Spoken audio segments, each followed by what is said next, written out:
Hey guys, so I'm responding to the students in my landscape photography e-course, my pilgrimage e-course. And I thought that I would sometimes share some of the conversation that comes up in my classes because students bring up really interesting points, and sometimes it's nice to just be able to talk about them a little bit more here.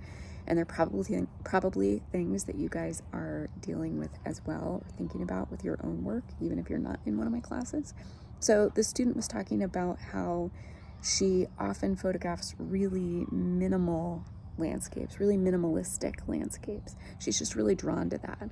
And I had shared some images in class that were ones that I had taken that were really tangly, branchy landscapes, kind of intimate, tangly landscapes.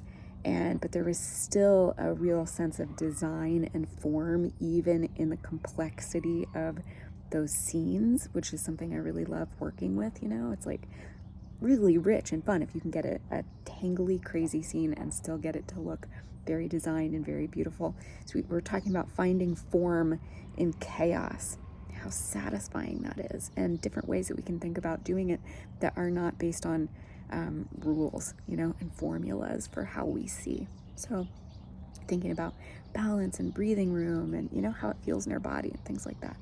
So anyway, this student was talking about how she's really drawn to more minimalist scenes. She'd love to try more complex scenes, but she keeps coming back and back to more minimalistic scenes.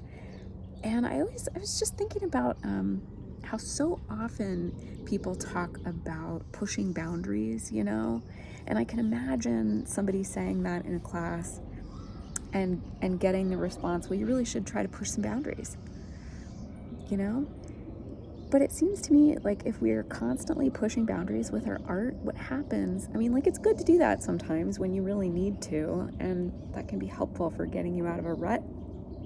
But at the same time, if you're constantly pushing boundaries, it feels to me like you don't get to go deep in any one area and really develop a deep understanding, really strengthen your skills beautifully in one particular area.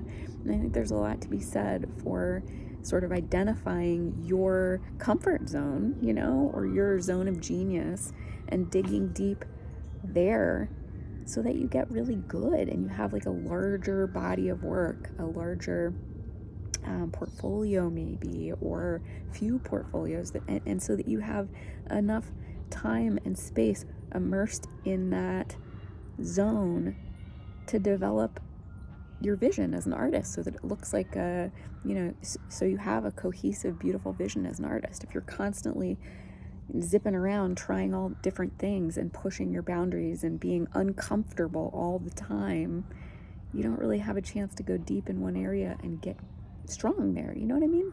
So I don't know. I kind of like obviously it's like you need a balance with those things, I guess, right? But I just wanted to give you an invitation to really hang out in your comfort zone. That's not a bad thing. It's okay to do that. And I feel like when I reflect on my practice as an artist from the time I started really doing photography at like 15 years old, and now I'm 46, I'm almost 47. One of the things that really felt enlightening to me, or really helped me a lot, was aligning my practice with my personality. So when I first started photography, I don't know, maybe not right away, but like 6 months in, a year in, once I had figured everything out technically, and I was starting to think about, what subjects do I like, I found the work of Cartier-Bresson, Henri Cartier-Bresson, street photographer. And black and white work, just absolutely stunning street photography. I really wanted to do work like that. And so I'd go out on the streets, and I was just little, 15-year-old girl walking around the streets of Seattle trying to photograph like Cartier-Bresson, and it was not going super well for me, especially because I was really introverted, really shy. I had just moved to the States not long before that, And I was really like out of my element and sort of afraid of Americans. And yeah, I was just sort of like terrified all the time, basically. And then I was out trying to do an art form that was really, you got to be bold, to do street photography. And I was not bold. So I constantly felt like a failure doing it. And that wasn't fun. And then something changed for me. I don't know what it was. It might have been when I shifted to shooting with a Yashica twin lens reflex. So it really slowed me down, because suddenly I was working with only 12 frames on a roll of film, 6x6 square, popping the top of the camera up, looking down into it, right? And composing. That slowed me down. And I think that helped make my images quieter too, because I was photographing more slowly. The scenes I was photographing tended to be quieter scenes. And that aligned with my personality.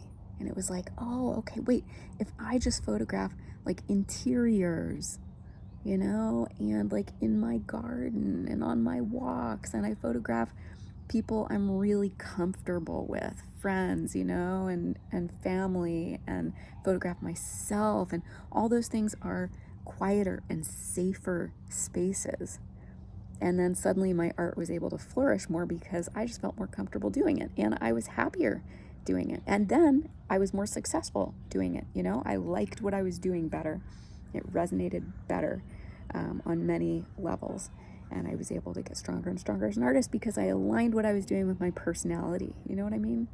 So I think pushing boundaries is great. Definitely a place for that. But how cool is it to just really immerse yourself in the aesthetic, in the style, in the technique that is most aligned with your nervous system, Like if you're an introvert, maybe you make more introverted work. If you're an extrovert, maybe you get out there more, and that'll be your zone of genius, and you'll feel much more energized about your whole practice. So I don't know. It's kind of a weird thing to think about. I don't know if I've ever heard anybody else talk about aligning your art style with your personality style or your tolerance for extroversion and introversion, or solitude, or those kinds of things. Your anxiety, aligning your art style with your anxiety, or your depression, or your trauma, or your joy, or your, what's that look like? How can you nourish yourself in the right way and get really comfortable in your practice instead of pushing yourself and getting uncomfortable with it and feeling like a failure, So yeah, just some thoughts. All right, hope you're doing well. Bye, guys.